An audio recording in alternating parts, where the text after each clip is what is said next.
Qui a baissé la dette. La dette a été baissée dans le cadre d'une initiative du Fonds monétaire international sur les pays pauvres très endettés. Gaston Moutamba Lukusa, économiste de formation et auteur des 4 ouvrages à caractère économique. L'économie congolaise de 2007 à 2016. Persistance des facteurs d'enlisement. Édité par Harmattan Paris 2016, contient 298 pages. L'économie congolaise de 2003 à 2011, défis et opportunités, édité par Harmattan RDC, Paris 2012, contient 205 pages. Redresser l'économie du Congo Kinshasa, bilan et conditionnalité, édité par Harmattan Paris 2003, contient 326 pages. Congo-Zaïre, la faillite d'un pays, déséquilibre macroéconomique et ajustement, de 1988 à 1999. Cahier africain, Institut africain, édité par l'Harmattan Bruxelles, Paris 1999, contient 190 pages.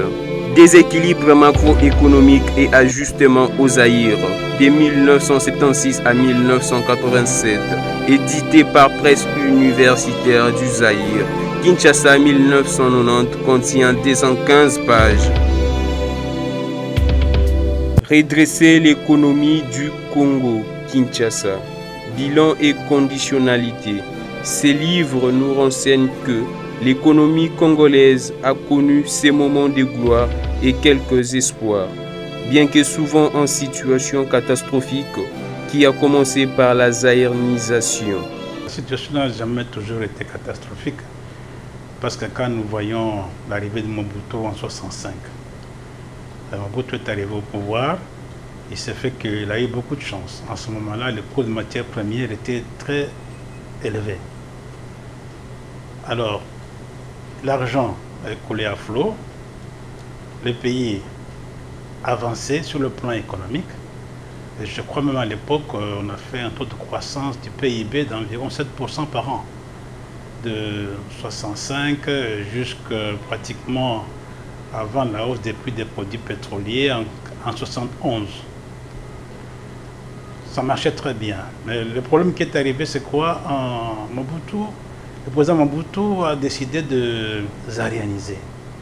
On a zaïrianisé, on a pris les biens qui appartenaient à des étrangers, on les a remis à des Congolais, des Zaïrois à l'époque, sans distinction de classe, sans expérience. Il est évident que quelques mois plus tard, toutes ces entreprises sont tombées en faillite, entraînant aussi l'économie dans la crise. Mobutu a réagi un an après en demandant à ce qu'on puisse rétrocéder une partie de ces entreprises aux anciens propriétaires. Mais vous savez, quand la confiance n'existe plus, les entreprises, les investisseurs ne reviennent plus. C'est ça qui a tué l'économie de ce pays ici. Et en ce moment-là, le Zaïre, ça marchait très bien. Donc, un Zaïrois, quand on le voyait à l'étranger, on le prenait avec beaucoup de respect, beaucoup de considération. C'était un pays, on croyait que même ce pays allait se développer, donc atteindre le développement dans les 10 années qui venaient. Et Mobutu aussi confiant, il avait lancé l'opération Horizon 80. Il croyait qu'en 1980, on allait arriver à avoir un développement, donc que le Congo, le Zaïre à l'époque, allait être considéré comme un pays développé. Malheureusement, la politique de zaïrisation qu'il avait faite a plongé le pays dans la misère, dans la crise la plus totale. C'est ça qui conduira plus tard à des pillages et tout ça, 20 ans après.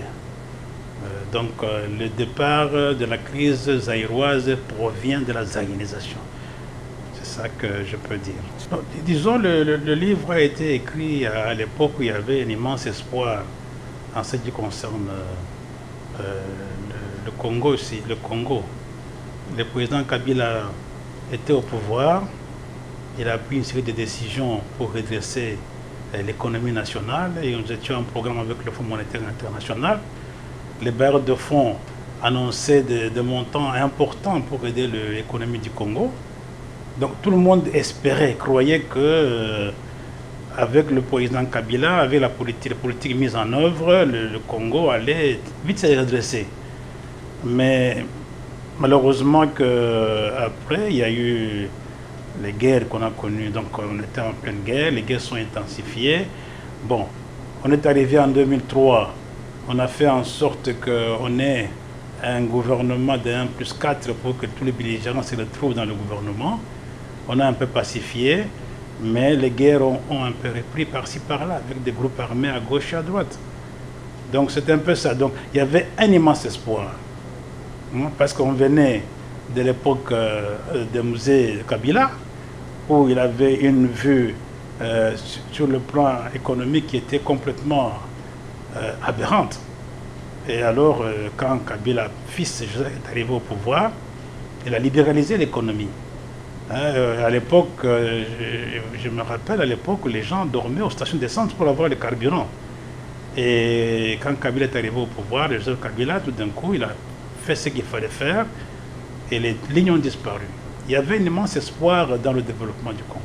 La République démocratique du Congo a connu dans son parcours beaucoup d'ajustements avec les institutions de Bretton Woods depuis 1967, ce qui justifie la bonne marche de l'économie congolaise en ces temps. Arrivé à 1977, les ajustements ne marchaient plus avec les comportements dilapidateurs du maréchal Mobutu. Non, ce n'est pas un paradoxe. Disons que le livre là passe en revue tous les programmes d'ajustement qu'on a eu avec le Fonds monétaire international. Vous savez, le Fonds monétaire international arrive dans un pays quand il y a des déséquilibres macroéconomiques. Alors en ce moment-là, ils arrivent pour essayer de redresser l'économie. Ils appellent ça l'ajustement. Donc on vous donne toute une série de politiques à mettre en œuvre, toute une série de réformes à mettre en œuvre pour redresser l'économie nationale. Parce que quand Mobutu est arrivé au pouvoir, son premier programme avec le FMI a été fait en 1967. Et ça a fortement réussi. Donc à l'époque, je vous dis que c'est à l'époque là où le Zaïrois était considéré comme un petit dieu en Afrique et dans le monde entier. Et tout ça s'est estompé avec la zarénisation. Ce qui fait que quand on est arrivé en 1976, on a dû rentrer encore pour faire un programme avec le Fonds monétaire international. On a commencé le programme, et puis ça n'a pas marché. On a fait encore un programme en 80, en 81. Donc c'est toute une série de programmes qu'on commençait, on ne parvenait pas à arriver à la fin. Donc c'est tout ça que j'ai passé en revue pour essayer de voir un peu comment ça a marché, ces programmes qui ont été mis en place. Pourquoi certains ont marché et d'autres n'ont pas marché. Parce que le problème c'était quoi? Mobutu ne parvenait pas à se discipliner. Il a été habitué à dépenser beaucoup d'argent quand l'économie marchait très bien. Conséquence, quand l'économie s'est retrouvée en période de crise, il a continué à vivre comme à l'époque là où l'époque du Grand Zaïre. Et ça menait à quoi? Déficit budgétaire. Et on sait dans ce pays, quand il y a déficit budgétaire, il y a inflation, il y a dépréciation du taux de change de la monnaie par rapport au dollar américain. Et c'est ça la crise. Et maintenant, quand on arrive à cette crise-là, c'est comme quand quelqu'un est malade, il fait de la fièvre. La fièvre, ce n'est qu'un indicateur pour dire, écoutez, ça ne marche pas. Dans une économie, la fièvre, c'est quoi? C'est le taux de change, donc l'inflation, les prix commencent à monter. Alors là, on sait que quelque chose ne marche pas. Alors en ce moment-là, il faut faire un ajustement, donc mettre en place des politiques et des réformes de manière à ce que le taux d'inflation soit contenu. C'est ça que je peux expliquer dans ce livre-là. Le grand problème, c'est la discipline budgétaire qu'on n'a pas pu avoir avec le maréchal Mobutu. C'est ça qui a conduit à la grande crise que nous avons connue et qui ont contribué à la mort de son régime. Donc, à la prise du pouvoir par les rebelles. Pour l'époque du Zaïre. Donc jusqu'à pratiquement en 74. C'était la belle vie, hein. C'est la très belle vie. Donc quelqu'un... Vous voyez par exemple dans les années 1974, une maison à Bandalungwa coûtait le loyer, c'était $50, 50 zaïrs. Et un cadre, quand il commençait à travailler, touchait 350 zaïrs. Vous imaginez ça, 350 zaïrs, et vous payez le loyer 50 zaïrs, donc vous restez avec 300 zaïrs. Vous voyez ce que ça faisait. Et les gens se sont beaucoup amusés. Donc c'est l'époque avec les abacos, quand on se promenait à l'étranger. Il y a des endroits là où les gens venaient pour voir un zaïrois. Donc nous avons la musique qui battait son plein dans toute l'Afrique. Vous pouvez arriver dans un pays, là on voit avec l'abacos, tout le monde vient voir c'est quoi un zaïrois. On faisait la fierté de toute l'Afrique à l'époque là. Et les transports étaient bien organisés. Il y avait des bus qui sillonnaient toute la ville ici. Un universitaire, au campus universitaire, en ce moment-là, la bourse était aux environs de $10. Les étudiants mangeaient sur le campus. Ils étaient logés gratuitement. Et ils étaient payés avec la bourse chaque mois. Vous voyez un peu ce que ça fait. Et en fin d'année, ils avaient des billets d'avion pour rentrer dans leur milieu d'origine. Vous voyez que ça marchait très bien. C'est un petit paradis que nous avions à l'époque au Zaïre avec Mobutu, avant que tout ne tombe en ruine, se détériore. Congo-Zaïre, la faillite d'un pays, déséquilibre macroéconomique et ajustement. De 1988 à 1999. Ces livres qualifient l'économie congolaise de l'époque une économie criminelle. Cette situation de l'époque est la même qu'on retrouve actuellement depuis 2016. Beaucoup d'indicateurs l'éprouvent. Ça se ressemble presque, mais le problème c'est quoi? Avec la fin du régime de Mobutu, nous avions eu une économie criminalisée. Donc c'est ça que j'appelle dans mon livre la faillite d'un pays. Donc il y avait une économie criminelle qui existait en ce moment-là. C'était quoi une économie criminelle? Quand vous êtes dans un pays là où des criminels vont imprimer des billets de banque et les mettre en circulation, on appelle ça les vrais faux billets de banque. Donc il y avait un groupe de Libanais avec la complicité de certains généraux qui sont partis imprimer des billets en parallèle que ceux de la Banque centrale. Et ces billets, quand ils sont arrivés ici, ils ont créé une inflation terrible.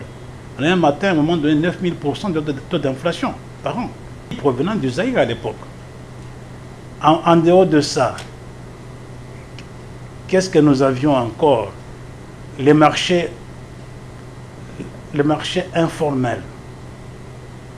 À cette époque-là, même la Banque centrale allait s'approvisionner en devises sur le marché parallèle. Donc, c'est ça que j'appelle un pays qui a failli. Parce que toutes les fonctions régaliennes du pays n'existaient plus. Il fallait aller dans la rue pour trouver les devises et le délabrement était le plus total. La seule comparaison qu'on peut faire entre les deux régimes, la fin du régime, c'est la crise sociale que nous connaissons. C'est la même crise sociale qu'on a connue à l'époque de Mobutu et qui existe aujourd'hui.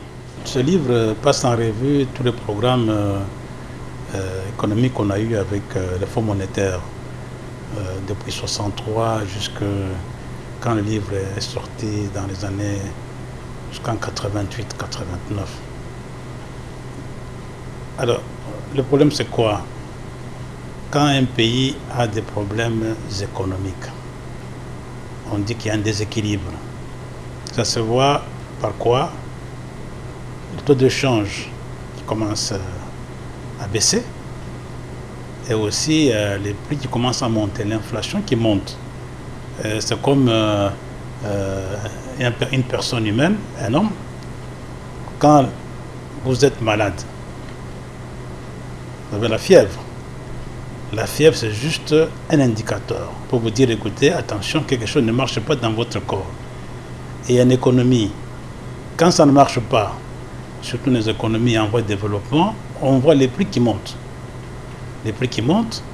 Nous avons aussi le taux de change par rapport aux devises étrangères, aux devises qui étaient en train de se déprécier. Dans les économies développées, il y a même le taux de chômage qui augmente. Alors à ce moment-là, vous savez que ça ne marche pas. Et le Fonds monétaire international a été créé dans ce but-là. Ça veut dire quoi? Aider les économies en difficulté, en déséquilibre, les aider par des crédits, par des réformes. C'est ça qu'on appelle ajustement.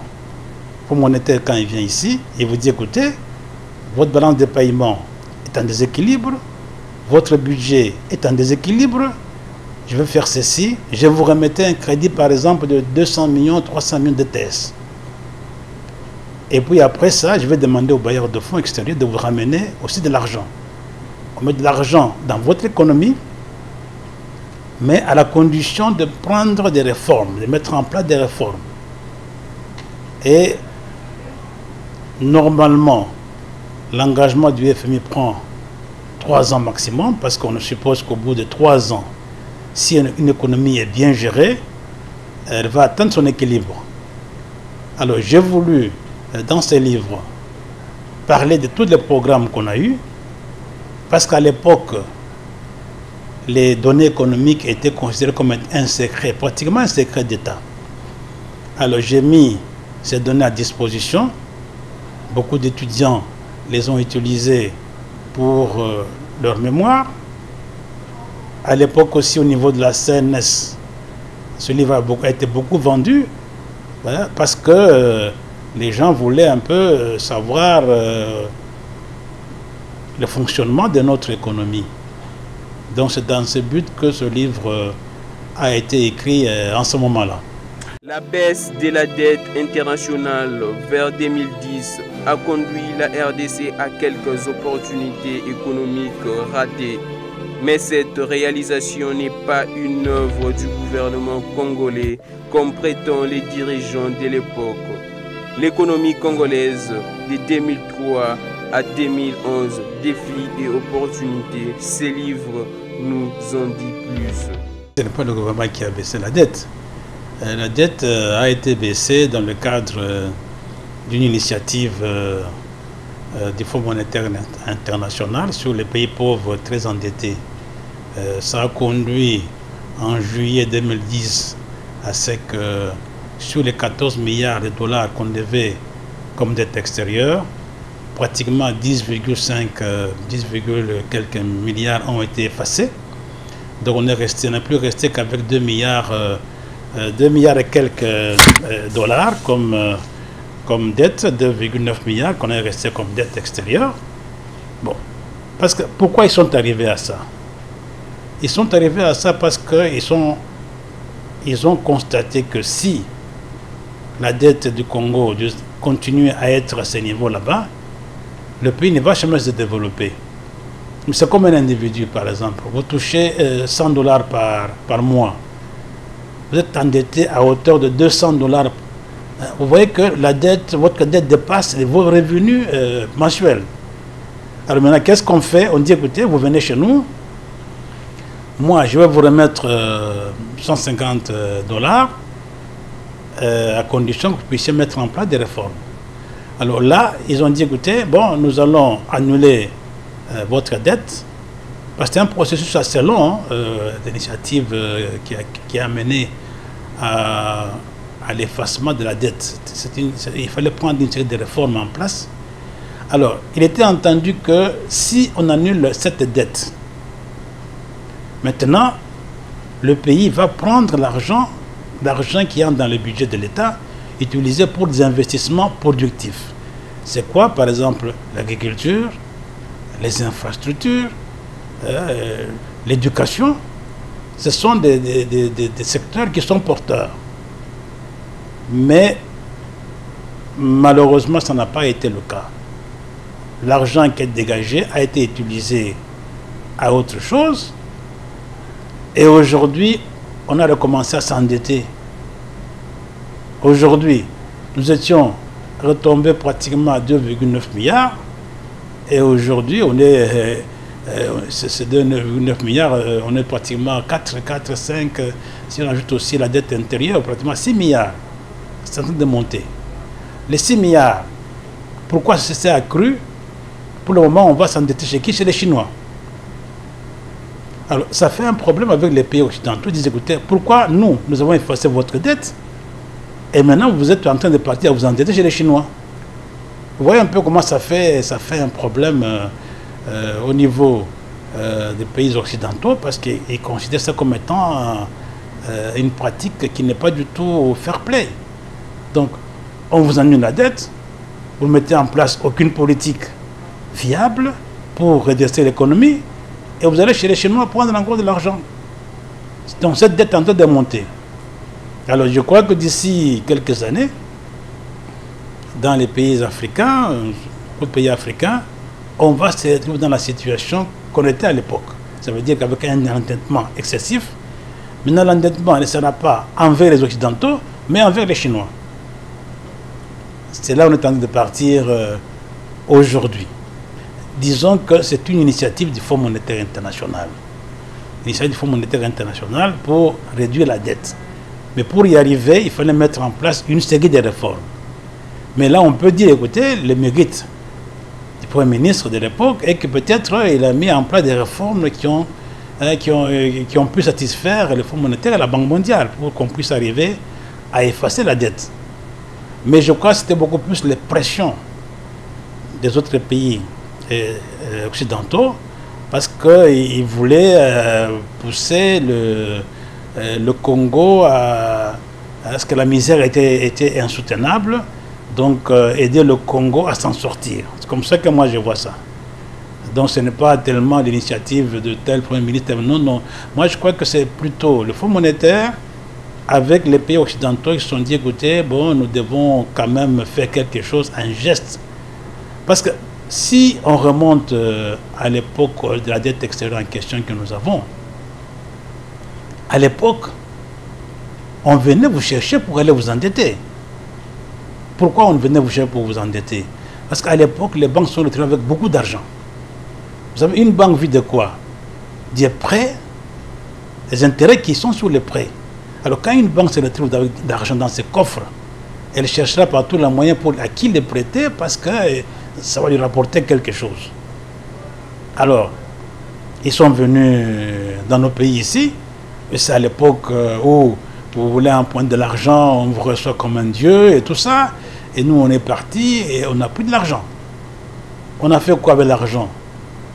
Le barrage Inga, et surtout la liaison entre Inga et le Katanga, qui n'était pas très nécessaire. Ça, c'était vraiment un gouffre. Faire une ligne comme ça, en courant continu, jusqu'au Katanga, ça a été un gouffre. Nous avons quoi aussi? Le CCIZ à l'époque. Nous avons aussi la tour de la voie du Zaïre, donc RTNC aujourd'hui.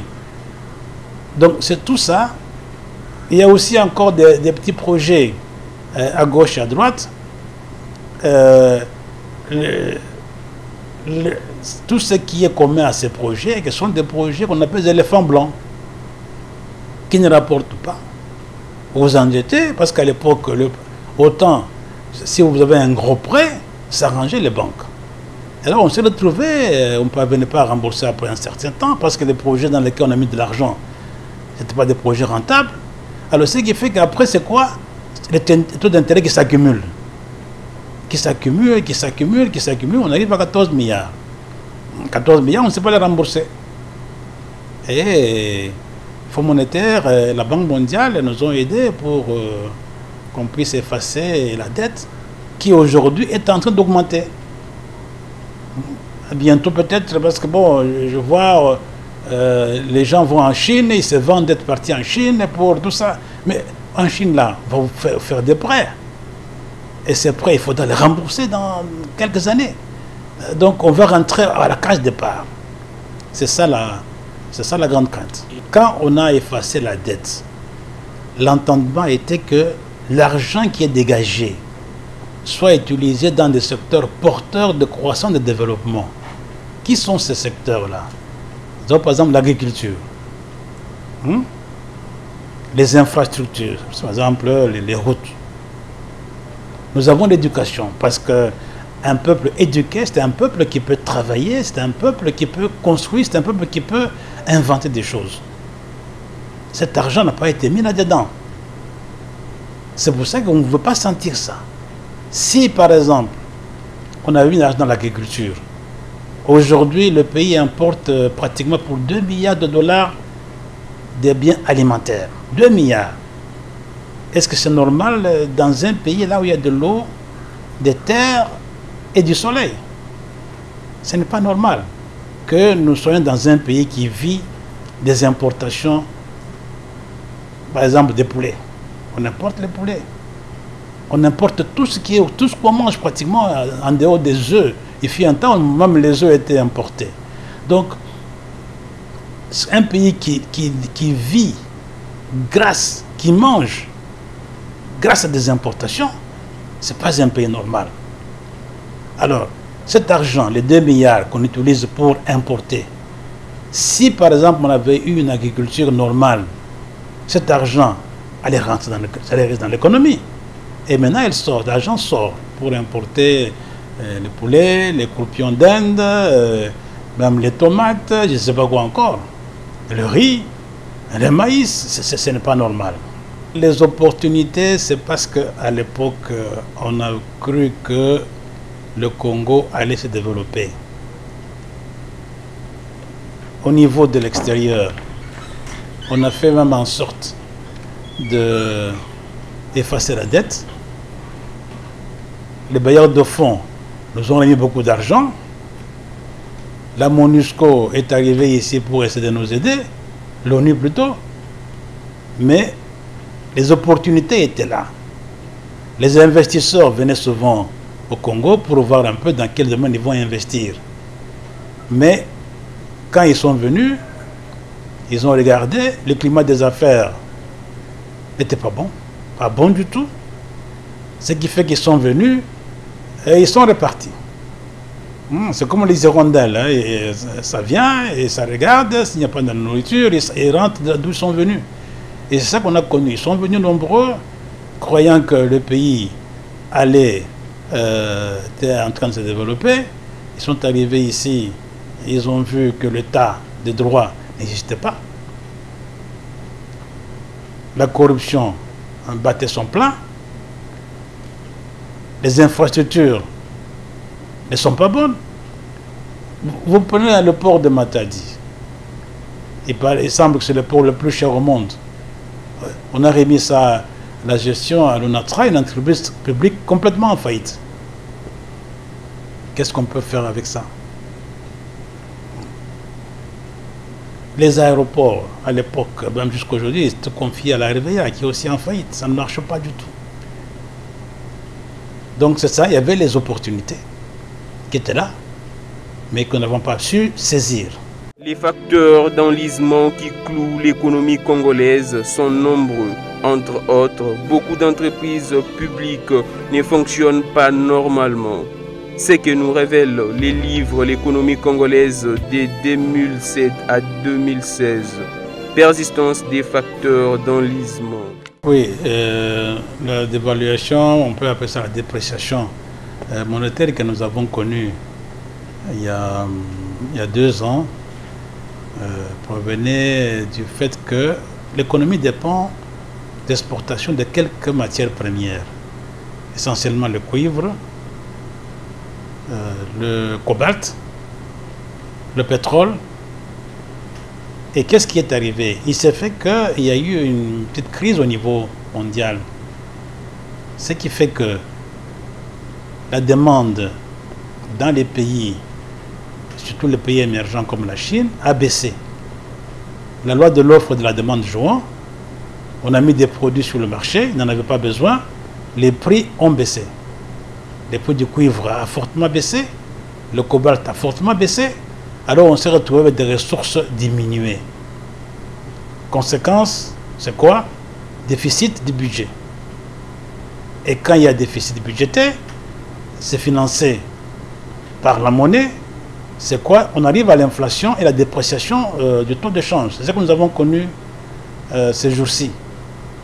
Aujourd'hui, ça a un peu changé parce que le coût de matières premières aurait pu le renvoler.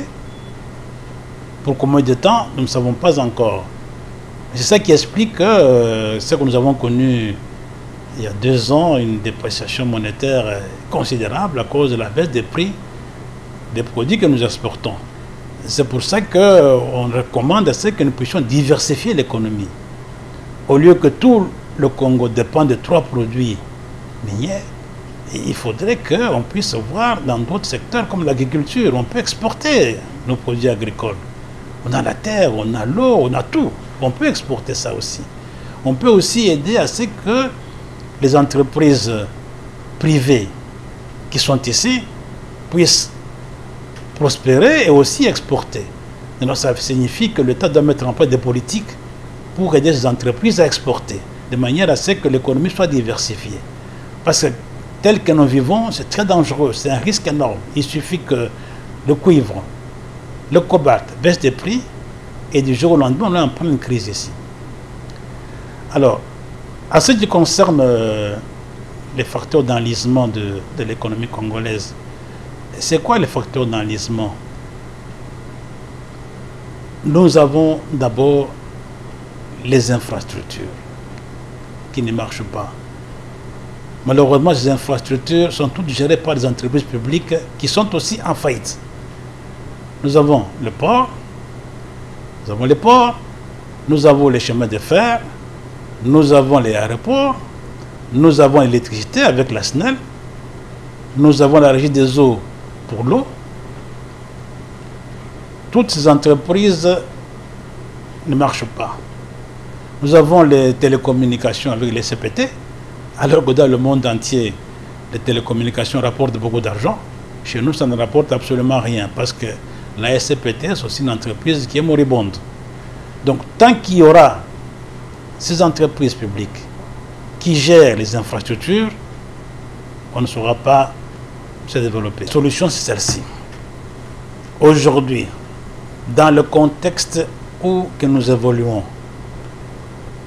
aucune entreprise étrangère sérieuse ne viendra s'installer ici.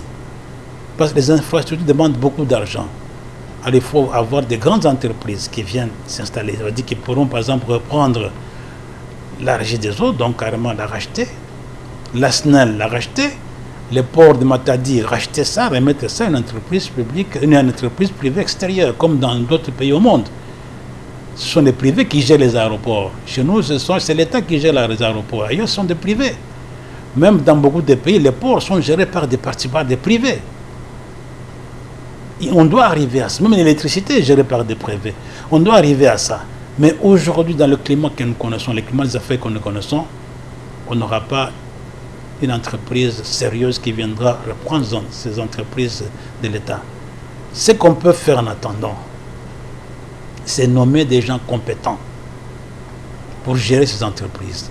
Et aussi que l'État mette un peu de moyens pour permettre à ces nouveaux dirigeants de parvenir à réformer ces entreprises-là. Mais malheureusement, on connaît comment on nomme les gens chez nous ici. Ils ne sont pas nommés sur base de leur mérite. Ils sont nommés sur base d'autres choses, d'autres critères que nous connaissons tous. Alors, tant qu'on n'aura pas trouvé une solution à ces entreprises, nous serons dans des difficultés comme nous le sommes. Donc, ce sont des facteurs d'enlisement. Personne ne s'y attendait. Hein. Les taux, les cours de matières premières étaient en train de monter, et puis paf, la crise. Ça peut arriver du jour au lendemain, un crash boursier, vous allez vous réveiller le matin, vous êtes en plein crash boursier. Et ce qui nous est arrivé, donc paf, la crise, les matières premières ne se vendent pas bien, les prix ont diminué. Et ça peut recommencer aussi, parce qu'aujourd'hui, il y a la guerre commerciale entre les États-Unis et la Chine.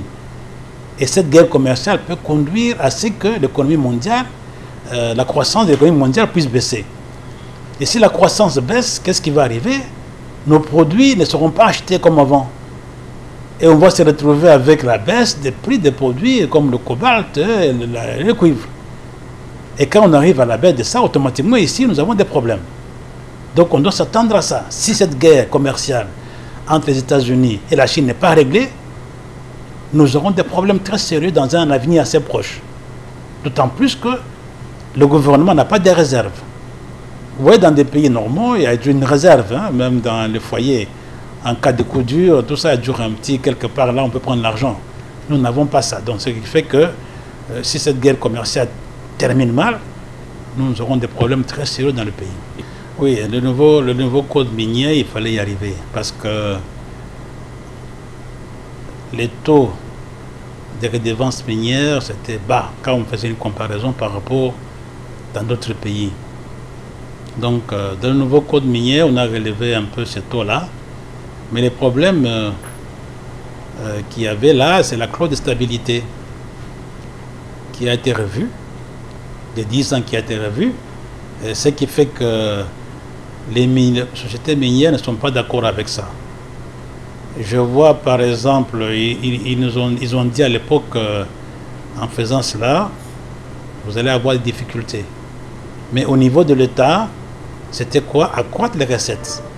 Parce que ce n'est pas normal que vous exportez 1 million de tonnes de cuivre, pratiquement 80 000 tonnes de cobalt, et on ne voit pas les effets dans le pays. Allez au Katanga par exemple. Quand on va au Katanga, on serait attendu de trouver des buildings, 20, 30 étages, 40 étages, conçus par des miniers. Mais il n'y en a pas. Il n'y en a pas du tout.